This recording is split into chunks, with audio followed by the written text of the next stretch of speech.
علی بھائی آج کل کے دور میں آپ دیکھ رہے ہیں استھیٹک ڈاکٹرز کافی سارے ہیں اور لوگ اس طرح کے ٹریٹمنٹس بھی کرواتے ہیں، جس طرح کی ہیئر ٹرانسپلانٹ ہے، بریسز لگوانا ہے، اور تھوڑا سا اس سے مزید آگے کے شیپ چینج کروانا، ناک کی شیپ چینج کروا لی اس طرح کی کوئی، یا فلرز لگوا لیے، بوٹوکس ہو گئے، اس کی شرعی حیثیت کیا ہے؟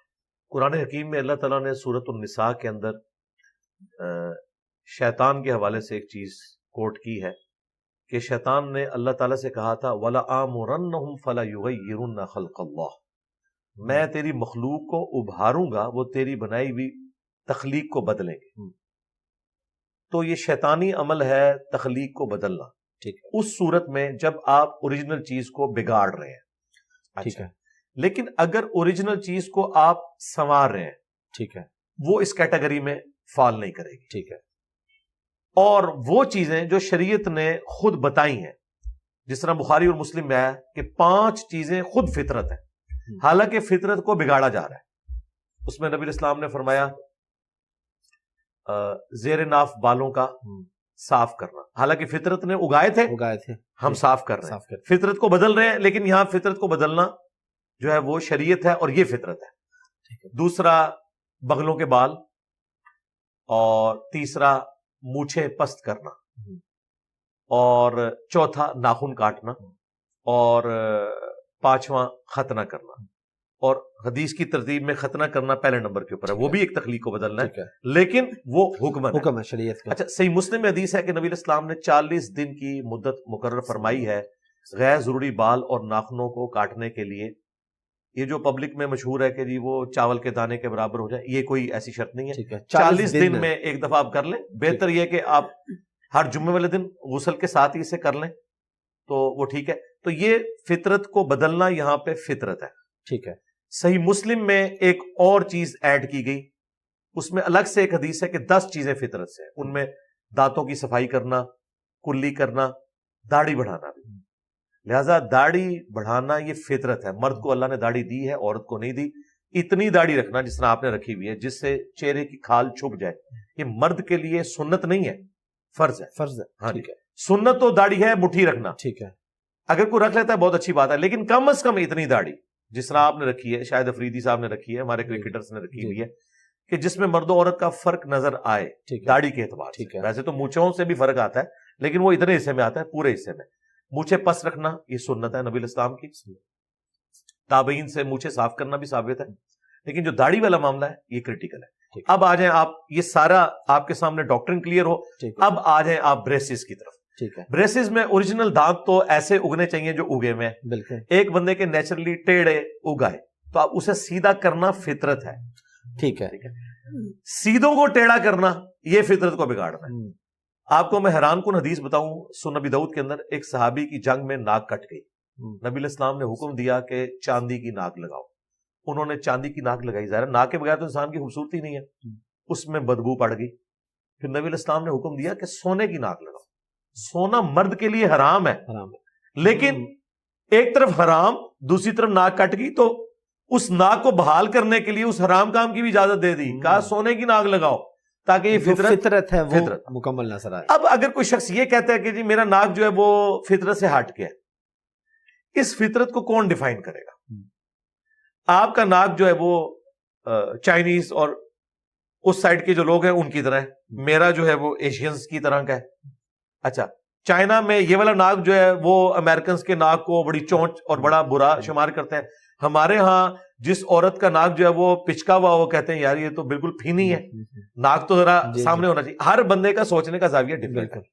تو میرا خیال ہے کہ اگر روٹین سے ہٹ کے کوئی چیز ہے اس کا تو آپ ضرور علاج کروا لیں، لیکن اگر آپ جیسے لاکھوں لوگ دنیا میں ایسے موجود ہیں کہ جن کے ناک اس طرح کے ہیں اور آپ جان بوجھ کے اس کے ناک کو نوکدار بنانا چاہتے ہیں، یہ تو پھر آپ فطرت کو بدل رہے ہیں۔ اور بخاری مسلم میں حدیث ہے، اللہ کے نبی اسلام نے لعنت فرمائی ہے 3 طرح کی عورتوں کے اوپر، ایک جو ٹیٹو بنواتی ہیں، گندواتی ہیں، دوسری جو دانتوں کے درمیان گیپ بنواتی ہیں خوبصورت دکھنے کے لیے۔ اب میرے دانتوں کے درمیان تو گیپ نہیں ہے، تو کیا یہ بدصورتی تو نہیں؟ کئی لوگوں کے گیپ ہوتا ہے وہ خوبصورت لگ رہے ہوتے ہیں، کئیوں کا نہیں ہے، ان کے دانت اس طرح خوبصورت لگ رہے ہوتے ہیں۔ یہ دونوں چیزیں۔ اور تیسری چیز نبی اسلام نے فرمایا کہ جو چہرے کے بال اکھاڑ دیے، یعنی اب چہرے کے بال اگر داڑھی کے نکلے ہیں وہ تو عورت اکھاڑ سکتی ہے، وہ تو اس کے اوپر ضروری ہے کہ اکھاڑے، کیونکہ وہ مردوں کے ساتھ مشابہت ہو رہی ہے، وہ روٹین سے ہٹ رہی ہے فطرت سے۔ لیکن یہ پلکنگ کروانا اور پھر عورتیں اس میں اس قسم کے بہانے کرتی ہیں، جی ہمارے تو یہ آئی بروز بہت بڑھ گئے ہیں. اب کوئی کرائٹیریا آپ بنائے نا کہ اس کو آپ بڑھنا کہیں گے. وہ اتنے باریک کر کے وہ عجیب سی ان کی شکلیں بنا دیتے ہیں، اور پھر اس میں کئی مذہبی اسکالرز نے بھی اس میں کوئی اجازت دے دی ہوئی ہے. واضح حدیث بخاری مسلم کی موجود ہے، لہٰذا عورتیں اس طرح کی پلکنگ والا معاملہ نہیں کر سکتی. یہ حدیث ابن مسعود نے بیان کی، بخاری مسلم دونوں میں آتا ہے، اور وہ ساتھ بولا کرتے تھے کہ اللہ نے لعنت فرمائی ہے ایسی عورتوں کو. تو ایک عورت ان کے پاس آ گئی، اسی حدیث میں آتا ہے، اس نے کہا کہ میں نے پورا قرآن پڑھا ہے، قرآن میں تو کہیں پلکنگ کرنے والے کے اوپر یہ دانتوں میں گیپ بنوانا، ٹیٹو کوئی نہیں ہے. تو انہوں نے کیا تم نے قرآن میں نہیں پڑھا وما آتاکم الرسول فخذوہ، جو رسول اللہ دیں وہ لے لو، جس سے منع فرمائیں اس سے رک جاؤ. تو آپ صلی اللہ علیہ وآلہ وسلم نے لعنت فرمائی ہے اور آپ نے ان چیزوں سے منع کیا ہے، لہذا قرآن کی روح سے یہ اللہ نے منع کیا ہے. اس نے اگلی بات کی، اس نے کہا کہ حضرت میں نے تو سنا آپ کی بیوی بھی یہ سارے کام کرتی ہے. یعنی ابن مسعود کا شارٹ کلپ کسی نے کوئی میم بنا کے اس زمانے میں عام کی ہوئی تھی ان کی گھر کی، آج کی لینگویج میں بات کر رہا ہوں. ابن مسعود نے اس عورت کو کہا جاؤ اندر جا کے میری بیوی کو دیکھ لو. وہ اندر گئی، شرمندہ ہو کے باہر آئی، اور اس نے کہا یہ تو کلپ ہی کاٹا ہوا تھا آپ کا، آپ کی بیوی میں تو یہ کچھ نہیں ہے. تو آپ نے ایک جملہ بولا کہ اگر وہ رسول اللہ کی نافرمانی کرتی تو ابن مسعود کی بیوی نہ ہوتی. اللہ، یعنی صحابہ کرام کی زیرو ٹالرنس تھی پروفٹ کے احکامات کے حوالے سے صلی اللہ علیہ وسلم. ہیئر ٹرانسپلانٹ اس کے اندر تھوڑا سا مس ہو گیا. تو جی ہیئر ٹرانسپلانٹ بھی ظاہر ہے وہ آپ کروائیں گے، فطرت سے ہٹ گئی ہے نا ایک چیز، یعنی بال آپ کے جھڑ گئے تو آپ ضرور کروائیں. اچھا، اس میں ایک چیز کچھ لوگ یہ کہتے ہیں کہ ہیئر ٹرانسپلانٹ اگر آپ کے سر کے بال لے کے اوپر لگائے جا رہے ہیں تو ٹھیک ہے، اگر جسم کے کسی اور حصے سے، داڑھی سے یا سینے سے لے جائے جا رہے ہیں پھر وہ غلط ہے. میں کہتا ہوں جسم کے جس مرضی حصے سے بال لگائے جائیں، خواہ وہ ایسے بال ہوں جو غیر ضروری ہوں، تب بھی ان کو ریموو کرنا ہے نا. غیر ضروری جگہ پہ جو بال ہے ان جگہ کو، وہ بال فی نفسی کوئی ناپاک تو نہیں ہوتے. جی وہ اگر کوئی بال استعمال کرتا ہے تو اس میں تو کوئی ہڈی، اور داڑھی کا تو ایسا کوئی مسئلہ ہی نہیں ہے. اور یہ میں آپ کو حکمت بتاؤں کہ جو غیر ضروری بال ہے نا، ان کے پیچھے بھی حکمت ہے. اگر آپ یہ دیکھیں جو یہ آپ کے بغلوں کے نیچے کے بال ہیں، زیر ناف بال ہیں، یہ جگہ منہ ہے جہاں پہ پسینہ جمع ہوتا ہے اور تعفن اور بدبو پھیلتی ہے، اس وجہ سے انہیں کاٹنے کا حکم دیا گیا ہے. ادروائز فی نفسی یہ کوئی بال ناپاک نہیں ہے. اس بدبو کو دور کرنے کے لیے اگر کوئی بغلوں کے نیچے کے بال نکال کے سر میں لگا لیتا ہے تو یہ تو نہیں کہ یہ یہاں سے اتارے گئے ہیں، بھائی جب وہاں لگ گئے وہاں تو نئی کھیتی ہوگی، وہ تو نئے ہوں گے. اور میرا تو خیال ہے کہ خوبصورتی کی علامت ہے بال. اور جس طرح یہ ٹرانسپلانٹ کا خرچہ ہوتا ہے جو آپ جیسے لوگوں سے ہم سنتے ہیں، تو ہم تو اللہ کا شکر ادا کرتے ہیں کہ ہمارے ساتھ کے تو کروڑوں کے بال ہیں، لاکھوں نہیں کروڑوں کے ہیں. اللہ کا شکر ہے الحمدللہ. تو یہ خوبصورتی کی علامت ہے، یہ آپ کا رائٹ ہے. ایون میں آپ کو بتاؤں، حافظ سعید صاحب جو جماعت الدعوہ کے امیر تھے، ان کے بیٹے نے تو داڑھی لگوائی ہوئی ہے. ان کی داڑھی نہیں تھی نیچرلی. اچھا، داڑھی لگوائی ہوئی ہے. تو داڑھی بھی اگر کسی کی نیچرلی نہیں ہے اور اگر اس طریقے سے ٹرانسپلانٹ کر کے وہ داڑھی لگوانا چاہتا ہے تو کرے. اسی طریقے سے میرے پاس کچھ ٹرانسجینڈرز میں سے لوگ آئے، طارق جمیل صاحب کی دعوت کی وجہ سے ریورٹ ہوئے. پھر طارق جمیل صاحب نے انہیں کہا کہ آپ انجینئر صاحب کو بھی جا کے ملیں، وہ میرے پاس بھی آئے. تو وہ ماشاءاللہ اتنی گھنی داڑھی تھی. میں نے کہا یہ کیسے؟ ان کا جی طارق جمیل صاحب نے ہمیں ٹیکا منگوا کے دیا باہر سے، اس کے ذریعے پھر یہ بال اگے ہیں، ادروائز ہمارے یہ بال نہیں تھے. تو آج تو ماڈرن سائنس اتنی ترقی کر گئی ہے کہ آپ ایسی ادویات اور ٹیکے آ گئے جن کے ذریعے آپ یہ سارے معاملات سیٹل کر سکتے ہیں. تو